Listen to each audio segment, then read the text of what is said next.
quando eu estou analisando um quadro emocional, um transtorno, a gente sempre tem que lembrar que é multifatorial. Sim. Então, tem fator genético, tem fator ambiental, tem transtorno emocional, transtorno mental familiar não diagnosticado. Então, é muito frequente uma criança com isolamento social crônico tem uma mãe depressiva crônica, tem um pai bipolar não tratado.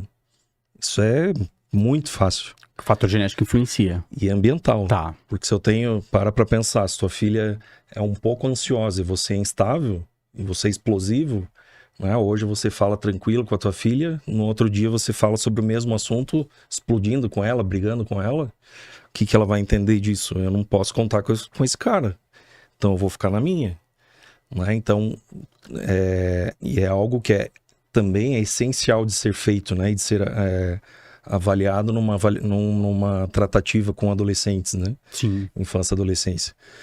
Então, quando a gente está falando disso, eu não posso dizer, não tenho como afirmar, só a tela está produzindo isso, né? São vários fatores, né? Então, mas por acaso coincide, né? O aumento é porque a tela vem junto com todos esses fatores, né? De isolamento social, redução da liberdade, redução do desenvolvimento de autonomia, todos esses fatores, sono, né? Então a taxa de suicídio aumentou muito, né? Nesse público nos últimos 10, 15 anos, né? Nos adolescentes, pré-adolescentes também, né? E jovens menores ainda, né?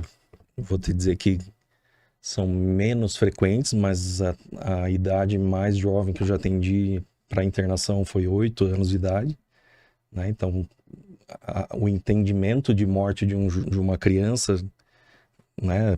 Indo para pré-adolescência, antes da adolescência, né? A percepção do que representa a morte é muito reduzida. Sim. E, em geral, nesses casos aí, eu estou compartilhando algo de experiência própria. 100% tem um fator ambiental desastroso, assim. Então, são pais transtornados, com brigas, né, entre si, pai e mãe. E aí é um ambiente que aí muitas vezes criança também...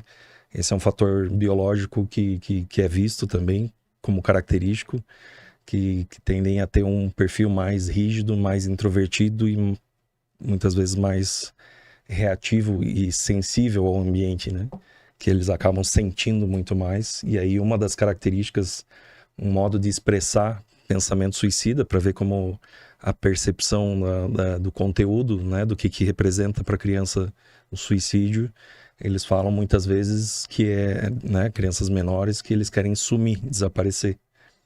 Seria o comparativo, porque o suicídio o que é? Não é querer morrer, é acabar com o sofrimento.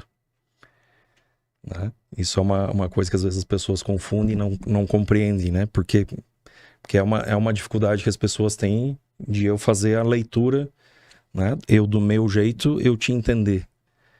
Como eu comentei antes, eu me conheço bem, então eu sei, né, gradativamente e por experiência também, fazer a leitura gradual de como você funciona, do teu desenvolvimento. Isso vai me dando parâmetros. Sim. Mas o público, de modo geral, as pessoas, né, que não lidam com isso, tendem a fazer a leitura da própria lente, né? Então, se você é angustiado, ansioso, isso é frescura. Vai capinar, vai correr, isso tem que resolver, isso né? E não é assim que as coisas acontecem, né? Para cada um tem um histórico de vida, tem traumas, tem fator biológico, genético, ambiental, um monte de coisa, né? Então, cada caso é um caso, cada indivíduo é um indivíduo específico, né? Então, são vários detalhes que têm que ser levados em consideração. Em consideração.